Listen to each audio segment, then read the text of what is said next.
Some boxing now. Omar Campbell, along with Jamaica Edwards and Ronaldo Beckford, have all booked their places into Saturday's final of the Jamaica Boxing Board of Control National Championship at the Stanley Couch Gym. Omar Campbell, who represents the Stony Hill-based Bruising Gym, sent out a strong warning after recording a technical knockout victory over O'Shane Cleary of Heavy Metal Gym in the semi-finals of the heavyweight division. The St. Anne-based Cleary returned to the ring after a 2-year absence and seemed to have lacked ring preparation as Campbell overpowered him with hard-hitting body shots throughout the 3 rounds. After being saved by the bell in the 2nd round, Cleary's corner signaled that he had had enough and gave Campbell his 4th career win, which allowed him to advance to his first national heavyweight final on his 3rd attempt. Coach say, yo, just work to the body, lower the head alone. But something you have to go to the head to distract the opponent so that you can get the body the right way. Well, the first attempt when I go into the body and whisper and say, yo, go easy, but it's a life and death situation in the ring. Now I give him my 3 points just fight to the end.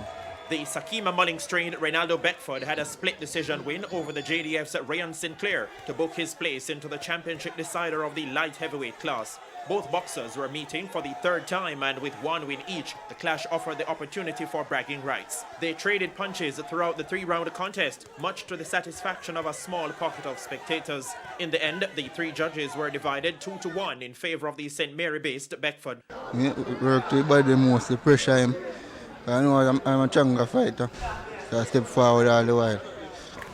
Beckford will meet either London-based Karen Gilpin or Malcolm Tech from New York, who will face off in the other semi-final. Gilpin scored a unanimous decision win over the Florida-based Dane Smykel in their 3-round clash. Miami-based Jamaica Edwards also booked his place in Saturday's final after defeating New York-based Khalif Lindo in the welterweight class. Edwards threw a lot of combinations which made him far more effective. He won all 3 rounds 10-9 for a unanimous decision victory. Basically, you know, I felt my body, it felt pretty good, but main thing was the mental thing. So, you know, I just had to continue going forward, sticking to my job. I wasn't moving as much as I used to, or as I move, I just wanted to relax, fill them out, and be able to box.